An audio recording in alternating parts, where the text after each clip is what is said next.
নমস্কার সবাইকে, আমি মল্লিকা চলে এসেছি আজকে আরও একটি নতুন ভিডিও নিয়ে। আশা করি সবাই খুব ভালো আছেন, সুস্থ আছেন, আমিও ভালো আছি।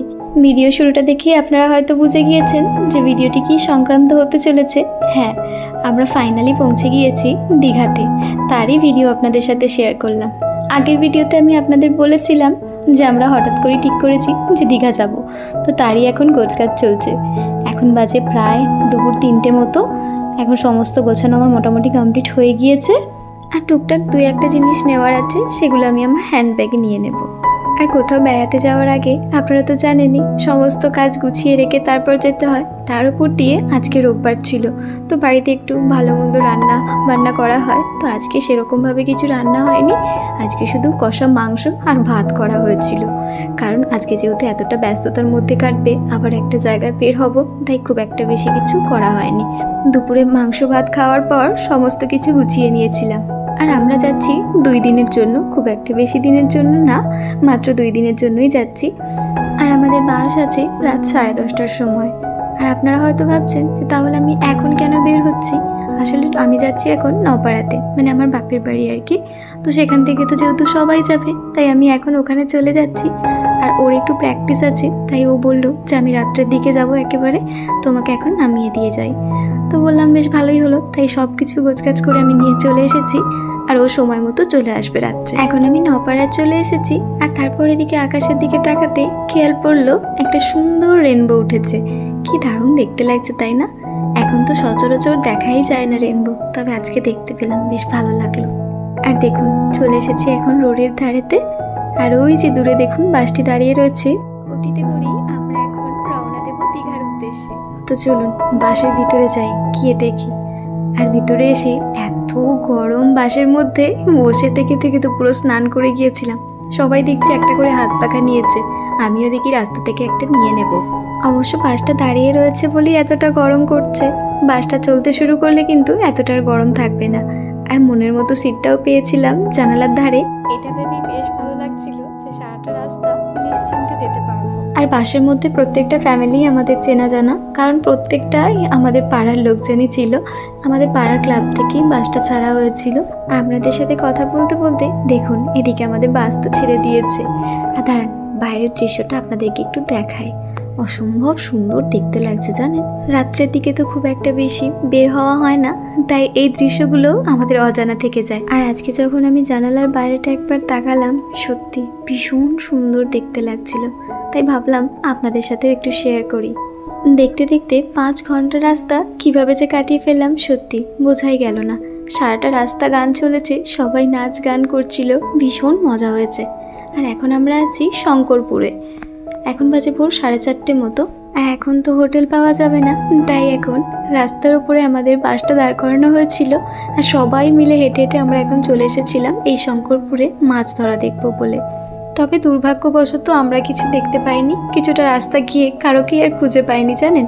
কে কোন রাস্তা দিয়ে চলে গেছে বুঝতেই পারা যায়নি। কিছু ট্রলার দাঁড়িয়ে ছিল, সেগুলোকে দেখেই বাড়ি ফিরছি এখন। আর এদিকে দেখুন ভোরের দৃশ্যটা মারাত্মক সুন্দর লাগছে, তাই না?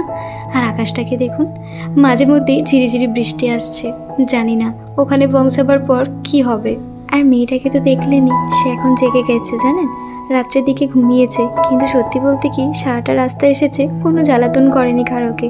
ও ওর মতো করে ঘুমিয়ে পড়েছে খাবার দাবার খেয়ে। আর এখন যখন আমরা বাস থেকে নেমেছি, ওরও ঘুম ভেঙে গিয়েছে, তাই ওকে ওর পিসিমশাই এখন কোলে কোলে নিয়ে হাঁটছে। প্রায় 8 ঘন্টার মতো সময় আমরা এই জায়গায় কাটিয়েছি। আর কিছুক্ষণের অপেক্ষা, তারপরেই আমরা পৌঁছে যাব আমাদের গন্তব্যে। আর ওই যে দেখুন দূর থেকে দেখা যাচ্ছে সমুদ্র সৈকত, অসম্ভব সুন্দর দেখতে লাগছে। না জানি সামনে গেলে আরও কত সুন্দর দেখতে লাগবে। তবে আরও একটা জিনিস কি বলুন তো, আমি এর আগে কখনো সমুদ্র দেখিনি, এটা আমার প্রথমবার, তাই আমি ভীষণ এক্সাইটেড। দূর থেকে সমুদ্রটাকে দেখার পর মনে হচ্ছে কি বলুন তো, যে কখন এই জায়গায় সামনে থেকে গিয়ে আমি দেখতে পারবো। মনে হচ্ছে এই আমাদেরকে একটু নামিয়ে দাও, আমরা ছুটতে গিয়ে একবার দেখে আসি। আর সকালবেলার ওয়েদারটা দেখছি বেশ মেঘলা করে আছে, জানি না সারাদিনটা কি হবে জানেন। মাঝে মধ্যে তো টিপটিপ করে বৃষ্টিও পড়ছিল। আর দাঁড়ান, অবশেষে আমরা পৌঁছে গিয়েছি আমাদের হোটেল চত্বরে। আমাদের হোটেলটা ছিল এই যে দীঘাতে হেলিপ্যাড রয়েছে তারই অপোজিটে। চলুন এখন আমরা গিয়ে একটু ফ্রেশ হয়ে নিই। ফ্রেশ হওয়ার পর চলে এসেছিলাম রান্নাঘরের দিকটায়। এখানে একটা রান্নাঘর দেওয়া হচ্ছে আমাদেরকে, যেহেতু এতগুলো পরিবার রয়েছে তাই সমস্ত রান্নাবান্না তো একই জায়গায় হবে। আর এখানে তারই আয়োজন শুরু হয়ে গিয়েছে। আর সকালে এসেই একটু চা বিস্কুট খেয়েছিলাম, আর তারপর জলখাবারে ছিল মুড়ি আর আলুর দম। আর এখানে এখন দুপুরের রান্নার আয়োজন শুরু হয়ে গিয়েছে। দাঁড়ান একবার জিজ্ঞাসা করি। আচ্ছা, হ্যাঁ, ওনার মুখ থেকে তো শুনলেনি যে কি কি মেনু হচ্ছে আজকে দুপুরে। আর তার সমস্ত আয়োজন প্রায় হয়েই এসেছে। আর এখন বেজে গেছে প্রায় 10:30। অনেকটা সময় পেরিয়ে গিয়েছে। এবার যাব সমুদ্রের ধারে। আর মনটার ঘরের মধ্যে টিকছে না, মনে হচ্ছে কখন যাব। তাই ও বলছে যে চলো রেডি হয়ে নেবে। আমরা প্রায় রেডি হয়েছিলাম, তবে ওকে বললাম যে তুমি কিছু কি খাবে। ও তো মুড়ি খায়নি আজকে, জানেন, ও শুধুমাত্র চা বিস্কুট খেয়েছিল। বললো আমার ভালো লাগছে না, মুড়ি আমি খাবো না, একেবারে দুপুরে লাঞ্চ সেরে নেব। বললাম ঠিক আছে তাহলে। হ্যাঁ দাঁড়ান, এই যে আমাদের হোটেলটা ছিল, হোটেলের নাম হচ্ছে মাইতি রেসিডেন্সি। আপনারা যদি কন্ট্যাক্ট করতে চান এখানে নাম্বারও দেওয়া রয়েছে, আপনারা কন্ট্যাক্ট করতে পারেন। দাঁড়ান, বাইরে এসে তো কারোকেই দেখতে পাচ্ছি না, সবাই বোধহয় বেরিয়ে গিয়েছে। এবার চলুন আমরাও একটু উপরে যাই, রেডি হয়ে আসি, বের হতে হবে এবার। 11টার মতো বেজে গেল এখানে ঘোরাফেরা করতে করতে। শেষমেশ রেডি হয়ে বেরিয়ে পড়েছি। আর বাইরে বেরিয়ে এসে মারাত্মক রোদ বের হয়েছে, তাই একটা করে স্কার্ফ নিয়েছি সাথে করে। আর সানগ্লাসটা ভেঙে গিয়েছে, তাই ভাবছি সমুদ্রের ধার থেকে একটা অর্ডিনারি কিনে নেব, কারণ তা না হলে রোদ্দুরে তাকানোই যাবে না। আর এই যে দেখুন চলেই এসেছি সমুদ্রের ধারেতে, দেখতেই পাচ্ছেন।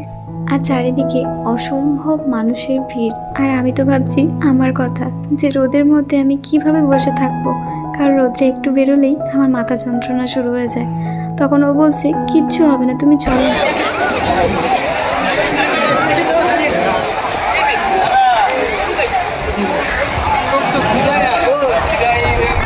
আর আমাদের হোটেল থেকে সমুদ্র সৈকতে আসতে প্রায় 5 থেকে 10 মিনিট মতো সময় লাগে। তাই আমরা ওই রাস্তাটা আর হেঁটে আসিনি, টোটোতে চলে এসেছিলাম। টোটোতে 20 টাকা করে ভাড়া নিয়েছে জন প্রতি। আর চাইলে হেঁটেও আসা যায়, তবে এত রোদের মধ্যে আমরা আর হেঁটে আসিনি। আর অবশেষে চলে এসেছি সমুদ্রের ধারে। ভীষণ সুন্দর লাগছে জানেন। সারাটা রাস্তা তো আমি ভাবতে ভাবতে আসছিলাম যে কিভাবে এই রোদের মধ্যে থাকবো সমুদ্রের পাড়ে, কিন্তু তারপর যখন এখানে এলাম সত্যি সেই মনটা আর হচ্ছেই না জানেন। অসম্ভব পরিমাণে হাওয়া দিচ্ছে আর অসম্ভব সুন্দর দৃশ্য। দাঁড়ান একটু আমাদের চেনা জানা মানুষগুলোকে খুঁজে নিই, কারণ এদিকে কারোকেই দেখতে পাচ্ছি না। ওই দিকটা একটু দেখি, ওই দিকে যদি থাকে হয়তো থাকতে পারে। সামনের দিকটা এতটা ভিড় রয়েছে, তাই আমি ওকে বলছিলাম যে একটু ফাঁকা জায়গা দেখো, সেখানে গিয়ে বসি চলো, কারণ এত ভিড়ের মাঝে ভালো লাগবে না। বলে আমরা এই দিকটায় ডান সাইডটাতে চলে এসেছিলাম। আর এদিকে এসে দেখা পেয়ে গিয়েছিলাম আমাদের পুচকেটার সাথে। ও ইতিমধ্যেই সমুদ্রে নেমে ভিজে গিয়েছিল, তাই ওর মা ওকে ড্রেসটা চেঞ্জ করিয়ে দিয়েছিল। তারপর যখন পিসিমশাইকে দেখে, ওর কোলে কোলে আবার চলে গিয়েছে সমুদ্রে ভেজার জন্য জানেন। ও মানে কোনো ক্রমে নাকি উঠতেই চাইছিল না। আমরা আসার আগে ওর মা বলছে এতক্ষণ জলে ছিল, তখন নাকি ভাটা ছিল, জলটা অনেকটা নেমে গিয়েছিল, আর এখন আস্তে আস্তে জলটা বাড়তে শুরু করেছে জানেন। তারপর ও পিসিমশাই বলল যে দাঁড়াও চলো আমাদের সাথে ওকে একটু নিয়ে যাই, একটু ছবি তুলি। বলে আমরা এই জায়গাটাতে ছবি তুলছিলাম, তখন ভাইয়ের বউ এই ভিডিওটা নিয়েছিল। মানে ও এখানে বোঝাতে চাইছে যে ওই জলের মধ্যে নামবে। তখন ও ওকে একটু নামাবার ব্যবস্থা করছিল, যে দাঁড়াও একটা জায়গায় বসি, তারপর ওকে একটু নামাবো। আর এই যে ডাম্বেলগুলো রয়েছে, এর গায়েতে এত কোড়াল লেগেছিল, এগুলো খুব সাবধানে যাতায়াত করতে হচ্ছিল, তা না হলে যে কোনো মুহূর্তে এই গায়েতে একবার লাগলে চারিদিক ছড়ে যাচ্ছিল জানেন। কত মানুষের এভাবে দেখছি হাত পা কেটে গিয়েছে। আর এই জিনিসটা দেখার পর যখন জলটা আস্তে আস্তে বাড়ছে দেখছি, তাই ও বলল যে ওকে আগে তুলে দিয়ে এসো, ওকে এখন রাখতে হবে না, কারণ ঢেউটা আস্তে আস্তে তো বাড়ছে, সেই সময় যদি ওকে নিয়ে না উঠতে পারো, তাই ওকে আগে দিয়ে আসো। তারপর বলে আমি ওকে এখন ওর মায়ের কাছে দিয়ে আসছি। আর ওর তো যাওয়ার মন নেই, দেখতেই পাচ্ছেন সারাক্ষণ নিচের দিকে তাকিয়ে রয়েছে, মানে ওকে এখন নামিয়ে দিতে পারলে ভালো হয়। মেয়েটিকে ওর মায়ের কোলে দিয়ে দিয়েছি। এবার আমরা একটু জলে নেমেছিলাম, কিন্তু আমি বেশিক্ষণ জলের মধ্যে থাকতে পারিনি। উঠে চলে এসে এই পাথরের ওপর বসেছিলাম। তারপর ও বলল যে জলে নামার থেকে এখানে বসো, এখানেও ঢেউটা বেশ সুন্দরভাবে আসছিল।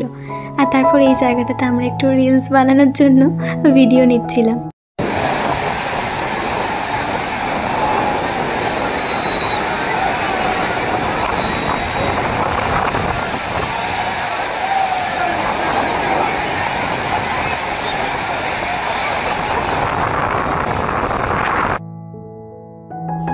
দূরের সমুদ্রটাকে দেখুন, যেন মনে হচ্ছে আকাশ আর সমুদ্র একসাথে মিশে গিয়েছে, তাই না?